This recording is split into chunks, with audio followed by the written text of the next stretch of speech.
Hi everyone, welcome back to my channel. So first I would like to say thank you guys so much for all the love and support that you guys have shown part 1 of my story time. You guys do not understand how much that truly means to me.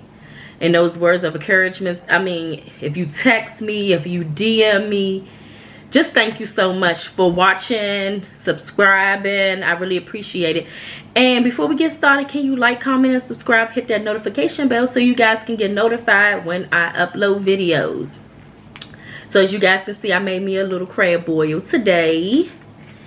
And it's going to be a mukbang / part 2 of story time. I'm going to try not to smack. I chew with my mouth closed, but I'm sorry. The season, if it's too spicy, sorry, forgive me in advance. All right. So as you guys know, I had an ectopic pregnancy. If you watched the first story time, part 1, and if you have not, go ahead over there and watch it. Then you can come back for part 2. I had surgery from the ectopic pregnancy. My right fallopian tube was ruptured. So everything was a successful surgery and the surgeons were amazing.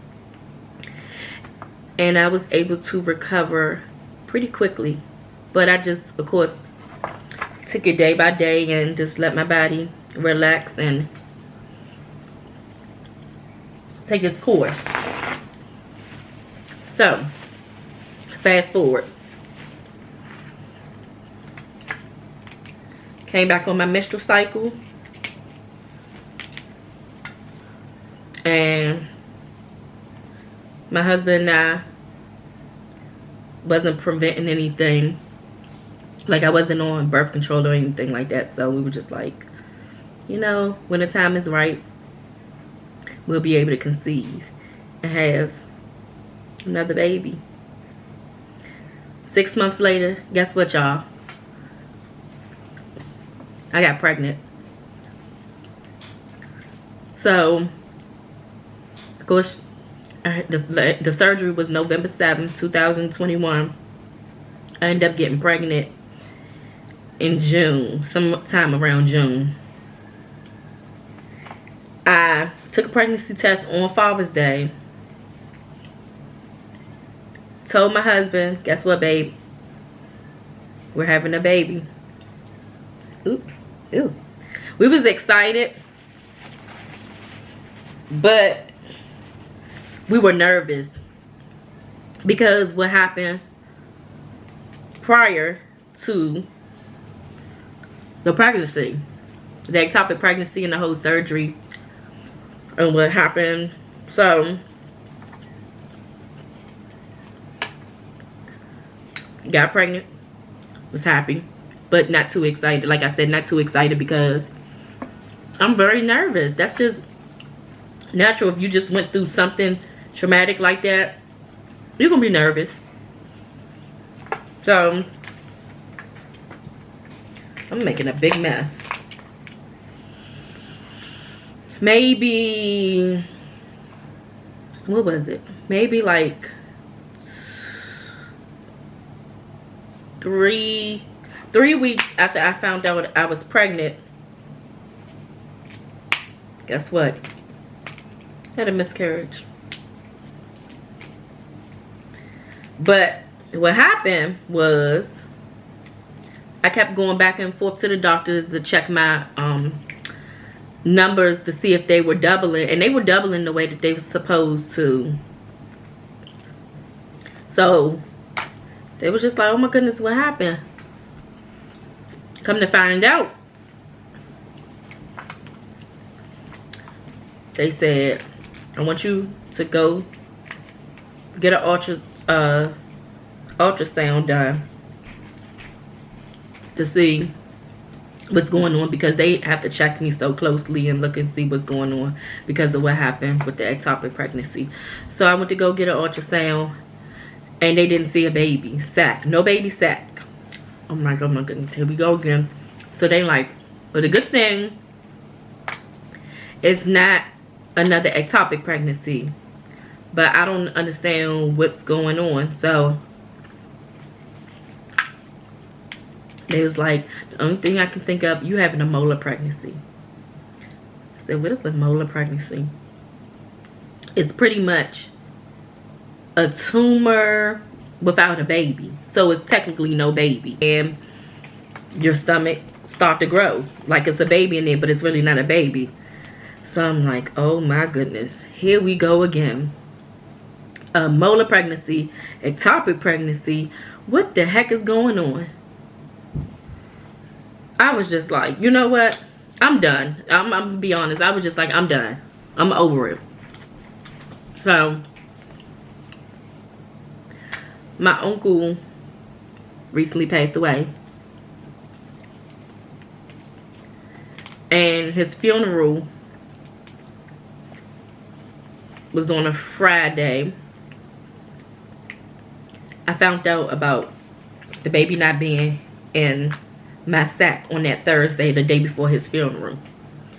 So I'm like, okay, I'm trying to be strong for grandma, but the news that I just, that's my grandmother, son. So I'm trying to be strong. I'm like, okay, let me just be strong for her, but I'm going through my own little situation as well. I'm like, no baby sack. What? It's like you need to have a DNC as soon as possible, but it was an emergency. So I said, well, my uncle's funeral is the next day. When can I do it? They said Monday. You can come in Monday. I said, okay. My husband and I, we just celebrated our anniversary July 10th. I had to have a DNC the next day, which was July 11th. I had to get done. So, fast forward. I go for my scheduled DNC. And when I go for my scheduled DNC, of course,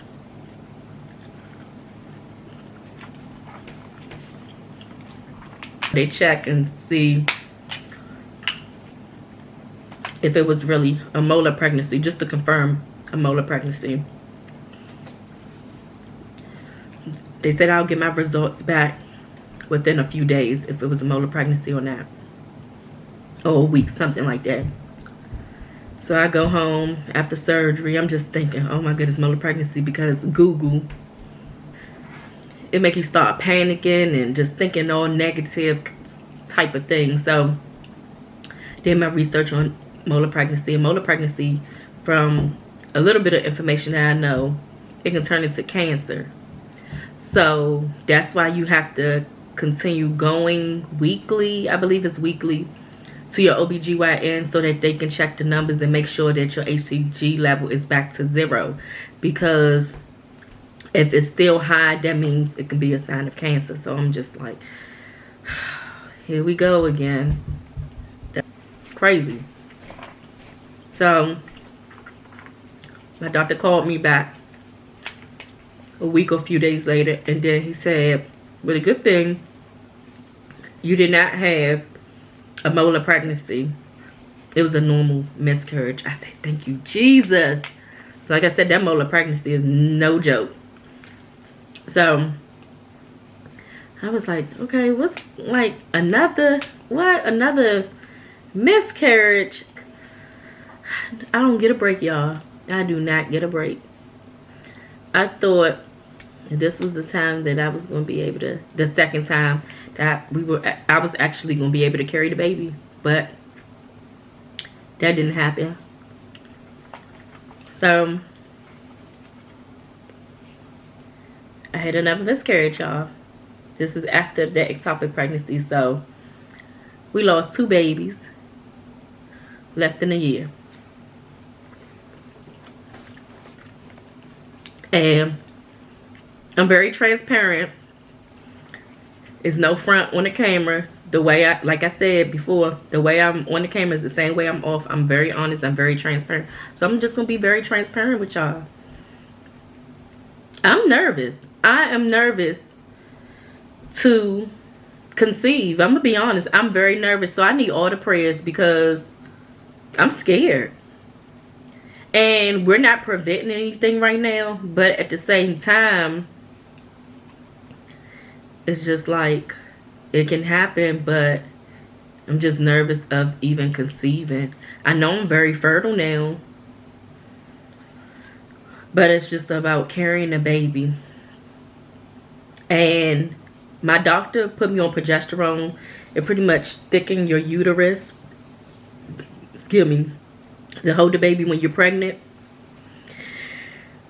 So, I mean, I'm just going to do further testing and see what's what. I do go see my OBGYN in a few weeks, and we're going to discuss further options or things what to take next and do or to do. But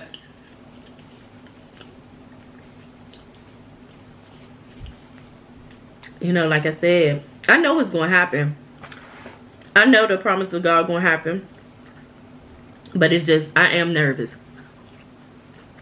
Very nervous. So, and what I want you guys to do, in the comments below, I want you guys to comment and let me know if you guys have gone through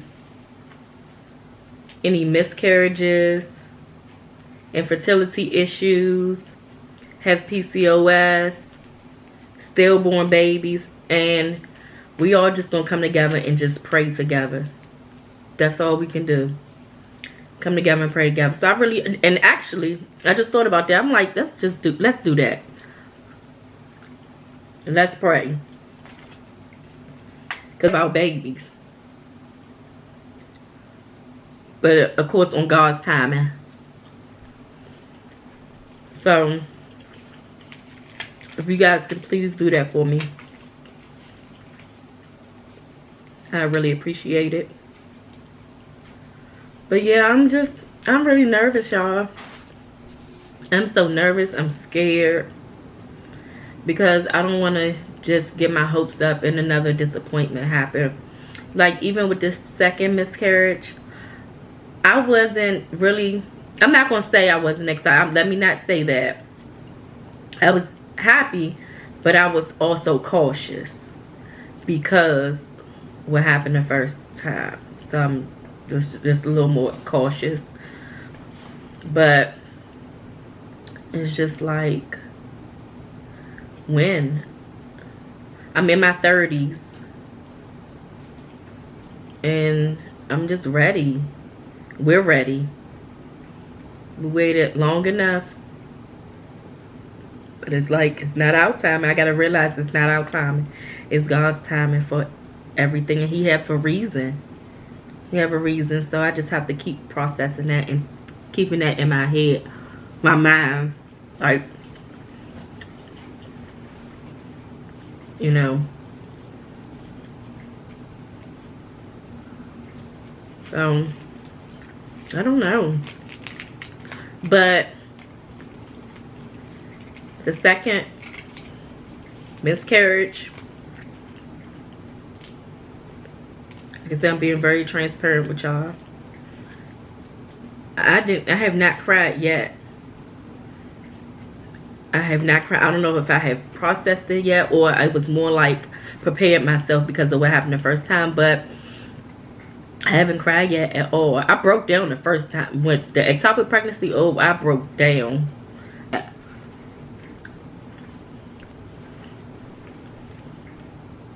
It's just like, did I not process it, or what is it? Or is it just, like I said, I knew what to expect. So yeah, this is, I know I kind of didn't go into a lot of details this story time, but this one don't have much detail as the first story time. The only thing that did scare me though was that molar pregnancy. I was like, what, molar pregnancy? And it turns into cancer and all this stuff. Because there's a lot of people. I follow this group on Facebook called Polycystic Ovarian Syndrome group on Facebook. And some of them actually had an ectopic, not an ectopic pregnancy, had a molar pregnancy. And a lot of them said that their molar pregnancy turned into cancer. And when I was reading a lot of their comments, they was like, be very careful. You don't want to play around with it. I had cancer. My friend had cancer from it. And you have to get it checked out. They wanted to put me on birth control because obviously you can't have a baby until that 6 months or a year is up. Because they want to make sure it don't turn into cancer. So that was pretty scary. But any other videos you guys would like me to post, will upload, put it down in the comments below. And you guys just pray for me. Pray for my strength. And that's it. I want you guys to like, comment, and subscribe. Hit that notification bell. And again, thank you guys for all new subscribers. Thank you for all the likes and support. Anton and I really appreciate it. So